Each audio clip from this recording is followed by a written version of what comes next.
वास्तुशास्त्र अनुसार उत्तर दिग अत्यंत शुभ एवं गुरुत्वपूर्ण।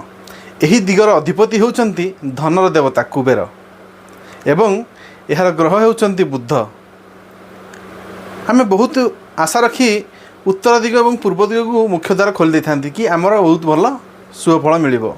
जदि उत्तर दिगरे कुबेर अछंती ताहले आम घर को धन धान्य गोपलक्ष्मी भरी उठिबा कथा, किंतु कहीं जीवन प्रति आसुची विपद, मनीष कहीं होउची ईर्ष्यापरायण, कहीं रोचे गुणीगारेडीर भय, कहीं घटुची बापा पुओ मध्य मनमालिन्य एवं कहीं बढ़ुची आमर लोन।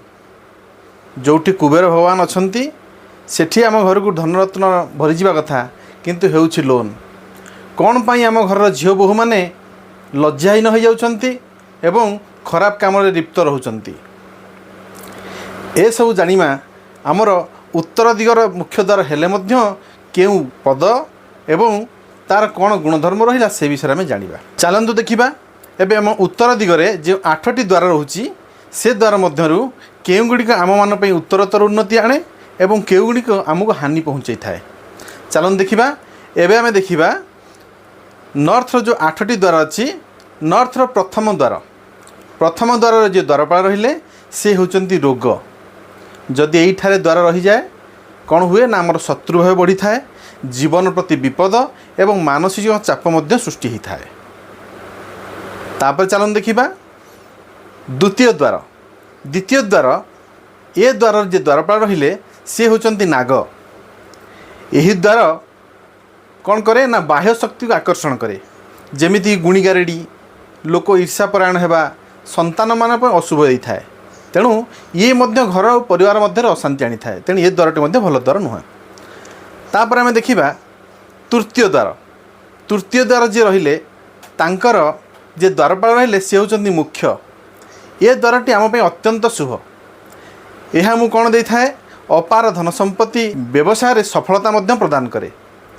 पुओ मानकर खास करी ए द्वार यदि खोली जाए उन्नति होता है। तेबे चलंतु एबे आमे देखिया चतुर्थ द्वार। उत्तर दिगर चतुर्थ द्वार तार द्वारपाल होउचंती भल्लाट। ये द्वारटी सर्वोत्तम। यह वंशवृद्धि देता है, सुख संपत्ति देता है, प्रचुर भाग्य नहीं मध्य आसी थाए, जहाँपाई कि आम से तृतीय और चतुर्थ द्वार को अति उत्तम द्वार बोली मानि थाउ। तापर रहिला पंचम द्वार। ये द्वारटी शुभ द्वार बोली माना जाए। यह मन को शांति रखे एवं आध्यात्मिक उन्नति मध्य साहाय्य करे। ये द्वारटी कौ मानक अति भल देता है ना जो माने साधक जो माने ऋषिमुनि से मानक ये द्वारटी अत्यंत शुभफल देता है। तापर चलन देखिबा आमे षष्ठ द्वार द्वारपाल होउचंती भुजंग। यही जगह यदि द्वारटी रोची तेणु कौन होची ना संतान मानक भितर मतभेद होता है, परिवार मध्य कलह होता है, खास करी बापा एवं पुओ भितर मनमाल्य लगी रही है। आपड़ देखिथिबे गोटे गोटे घर समस्त संपर्क भल रही बापा पुओ मध्य संपर्क बहुत बिगड़ी जाता है।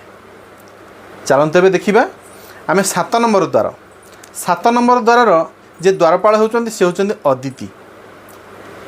यही द्वारटी जहाँ घरे खोली जाता है से द्वारा अजथा खर्च बढ़ी जाता है, संचय करियारे बहुत असुविधा होता है, जहाँकि बहुत बड़ लोन भी मध्य देता है।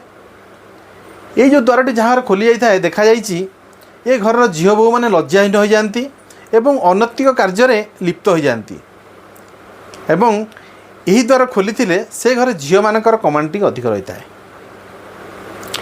एबे देखिबा आमे अष्टम द्वारटी तार द्वारपाल जे रहिले से होचंती दिति। ये द्वारटी जहाँ खोली जाए हठात टंकार हानि होता है, लोन अत्यधिक लोन बढ़ी जाता है एवं दुर्घटनार संभावना मध्य बढ़ी जाता है। तेणु ये द्वारटी मध्य शुभफल दे न थाए, आमको दिन को दिन लोन आड़ को टाणी नहीं थाए। हाँ केबे केबे एमिति मध्य देखा जाता है बाय हुक और कुक बैंक अकाउंट बैलेंस मध्य रहता है।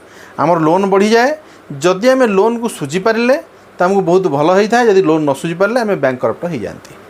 ତେଣୁ ଏ ଦ୍ୱାରଟି ମଧ୍ୟ ଆମ ପାଇଁ ଅତ୍ୟନ୍ତ ଶୁଭ ନୁହେଁ। ଏବେ ଆମେ ଜାଣିଲେ 8ଟି ଦ୍ୱାରର ଗୁଣଧର୍ମ।